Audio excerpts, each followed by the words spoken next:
ہمارا اپنا نفس انسانی یہ پوری طرح مطہر نہیں ہے. نفس انسانی جب اس میں طہارت پیدا ہوتی ہے تو یہ آسمان پہ ہونے والے فیصلے جذب کرتا ہے، اور کبھی کبھی اس کے نتیجے میں باطن کی طہارت کے فرشتے آ کے اس سے بات کرتے ہیں، اسے کہتے ہیں الہام. مثلا فرشتے نے آ کے اس کو بات یہ کہہ دی کہ پرسوں بیمار ہو جاؤ گے، بخار ہو جائے گا، کچھ سوچو. اب اس کو اچانک خیال آ جاتا ہے کہ مجھے کہیں بخار ہی نہ ہو جائے، تو کیوں نہ میں وہ ٹیبلٹ اپنے گھر میں رکھوں، جنا کر لیتا ہے.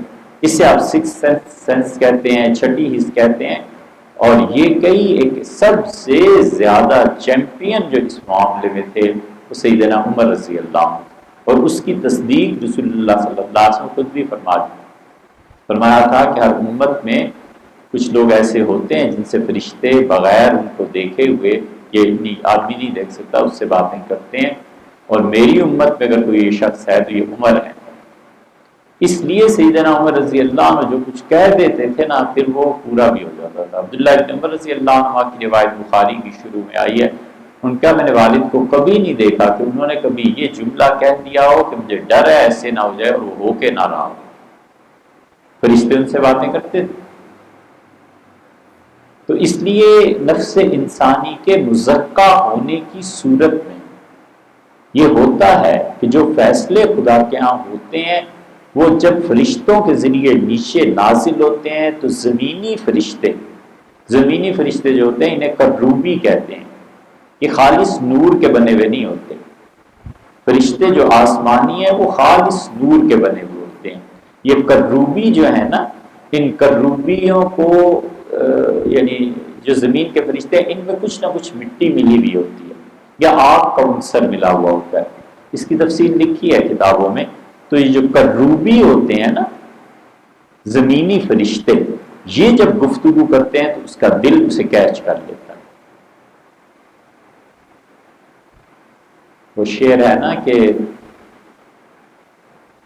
خدمت کے لیے پیدا کیا انسان کو، ہم کے لیے کچھ کم نہ تھے کروبیاں.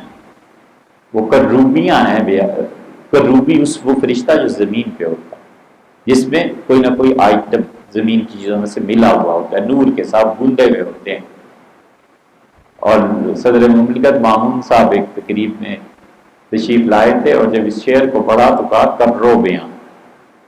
وہ بہت طبیعت خراب ہوئی. سیکٹری سے کہا کہ حضرت سے کہیے یہ کروبیاں ہیں، کرو بیاں تھوڑے. یہ کہنے لگا لوگ ہم تو خود ایسے ہی پڑھتے ہیں. تو وہ کھاجا اگر آپ نے کھایا ہو نا تو یہ مختلف مٹھائیوں کو ملا کر بناتے ہیں. کھاجا ہوتا بڑے مزے کا ہے. تو اس میں شہد بھی شامل کرتے ہیں، تل بھی شامل کرتے ہیں، ریوڑیاں جو ہوتی ہیں اس کی چیزیں بھی شامل کرتے ہیں. بہرحال کھاجا اصلی اگر ملے دودھ شامل کرتے ہیں، بہت اچھی چیز ہے. تو رنجیت سنگھ کی حکومت تھی، تو گرو تھا کوئی ہندو، اپنے چیلے کو لے کے چل پڑا. اس نے کہا کہ ایک دکان پہ پہنچا، اس نے کہا یہ بھاجی کس طرح ہے؟ سبزیاں مختلف پڑی ہوئی تھی. اس نے کہا کہ ٹکے سیر. تھوڑا سا آگے گیا تو اسے مٹھائی کی دکان پہ کھاجا دیکھا. کھاجا تو بہت قیمتی ہوتا تھا. اس کے یہ کس طرح؟ اس کا ٹکے سیر. تو اس نے اپنے مرید سے کہا نکل اس شہر سے. اس نے کہا کیا کیوں نکلیں گرو؟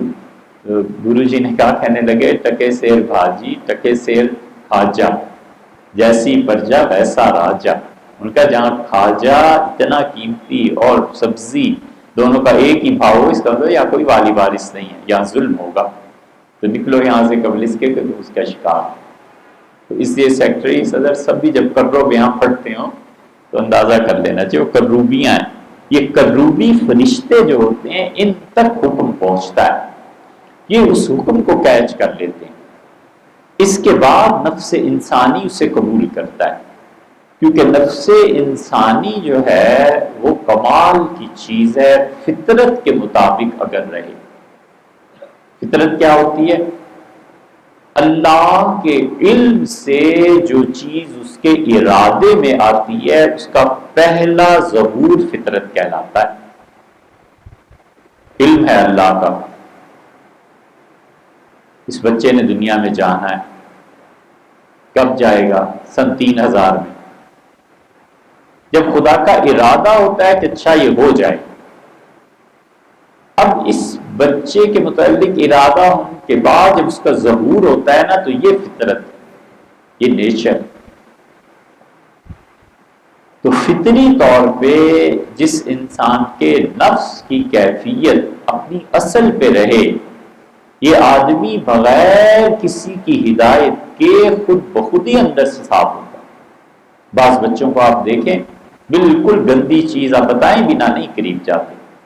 بعض لوگوں کو آپ دیکھیں، آپ انہیں کوئی تعلیم نہ دیجئے تو بھی انہیں مزہ آتا ہے تھپڑ مارنے میں، ہر ایک کو جو نکل رہا ہے تھپڑ مار، جو نکل رہا ہے تھپڑ مار رہا ہے۔ یہ کیا چیز ہے؟ یہ نفس انسانی کی مختلف کیفیات ہیں۔ تو اس لیے نفس انسانی قبول کرتا ہے، اور اتنا زبردست قبول کرتا ہے کہ کبھی کبھی تو صورت کو قبول کر لیتا ہے۔ اسی لیے یہ جو ماں ہوتی ہے نا، اس کے کمرے میں جن تصاویر کا اثر ہوتا ہے، یا ماں جو موویز دیکھتی ہے، یا ماں جس سے محبت کرتی ہے، اس کا اثر اس بچے پہ آتا ہے۔ فرض کر لیں پہلے شوہر نے اسے طلاق دے دی، فرض کر لیں اسے کسی اور سے بڑی شدید محبت تھی، شادی کہیں اور ہو گئی، یہ جو بچہ اس کا پہلا ہے نا، اس محبت کے اثر میں جنم لے گا۔ لوگ کہتے ہیں ہمارے خاندان میں اس کی ماں سے پوچھو کہ اس کا تعلق کہاں سے ہے، اس کو وہ جذب کرتی طور پہ۔ اسی لیے یہ جو یونانی تھے، جن کی تہذیب اب تک دنیا کی تہذیبوں میں ماں ہے، وہ ایسی عورت کو الگ کمرے میں رکھ کے لٹا کے اس کے سارے اخراجات سب چیزیں نہیں پوری ہوتی، سقراط، افلاطون، فیثاغورس، ان لوگوں کی وہ تصاویر لگا دیتے تھے، کیونکہ جو بچے اس ماحول میں پیدا ہوتے تھے اور جن بچوں کو اس پہ اثر ہوتا تھا وہ بڑے دماغ بنتے تھے۔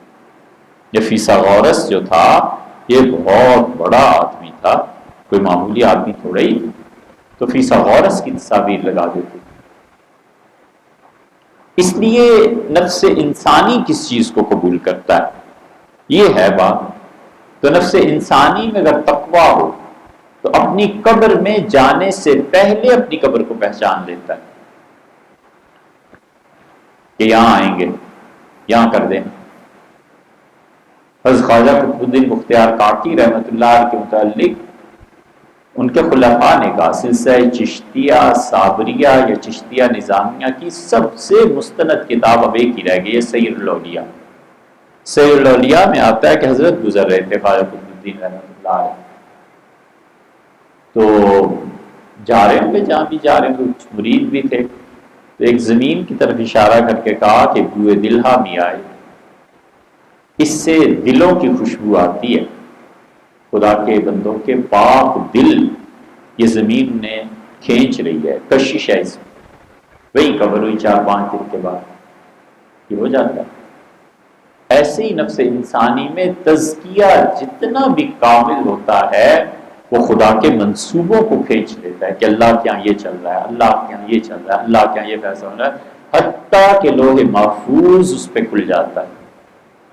کوئی چھوٹی سی چیز نہیں ہے کہ لوح محفوظ کسی انسان کو نظر آنے لگے، بہت بڑی چیز۔ ابن تیمیہ رحمۃ اللہ علیہ جیسا آدمی جن کو کہا جاتا ہے کہ وہابیوں کے سردار اور قائد تھے، تو خیر ایسی فضول بات ہے، شیخ رحمہ اللہ بڑے زبردست آدمی تھے۔ دمشق میں جب تاتاریوں نے حملہ کیا تو ابن قیم نے لکھا ہے کہ شیخ نے کہا کل تاتاری پٹیں گے اور تاتاریوں کو مسلمان شکست دیں گے۔ ہم نے کہا گورنر یا ان تک فرمایا کوئی ضرورت نہیں، ایسی شہرت ہوتی ہے ان باتوں سے، بالکل کسی سے بات نہ کرنا، لیکن دیکھو تم کل تاتاری کیسے پٹتے ہیں ہم سے۔ رمضان کا موسم، گرمی کا موسم، رمضان کا مہینہ، اگلے دن جہاد کے لیے خود بھی تشریف لے گئے اور کشمش ایسے ہاتھ پہ رکھ کے فوجیوں کو کھلاتے تھے، کہتے تھے حضور صلی اللہ علیہ وسلم بدر کے دن روزہ نہیں رکھتا تھا، چھوڑ دو روزہ، 8 تاتاریوں کو مارنا ہے، اور پھر خوشخبری بھی دیتے تھے۔ بات پہنچ گئی اوپر تک اوپر والا نے شیخ کو بلا لیا، کہا حضرت 7 آدمیوں کے مقابلے میں ہم پٹیں گے، کوئی حال ہی نہیں ہمارا۔ کہا نہیں، ہم غالب رہیں گے۔ کہا کیا؟ کہنے لگے اس سے پوچھتے ہو جس نے رات لوح محفوظ کو دیکھا۔ شیخ نے کئی مرتبہ کہا کہ لوح محفوظ میں یہ چیز لکھی ہوئی۔ شیخ اس درجے کا پاک آدمی تھا، اس بلند منصب پہ فائز تھا کہ ابن تیمیہ رحمۃ اللہ علیہ تہجد سے لے کے اشراق کی نماز تک بیٹھ کے ذکر کرتے تھے روزانہ۔ ابن قیم نے کہا ہم نے ایک جگہ سفر پہ جانا تھا تو میں نے مونڈھے پہ ہاتھ رکھا کہ حضرت چلیں، تو چل پڑے۔ پھر اس سے فرمایا، ہم نے کہا ناشتہ کر لیں، فرمایا میرا اصل ناشتہ یہ ہے، جس دن یہ نہ ہو سارا دن طبیعت بحال نہیں۔ اس درجے کے پاک لوگ جو ہیں قبر کی باتیں ہو جاتی ہیں، کوئی ایسی بات نہیں۔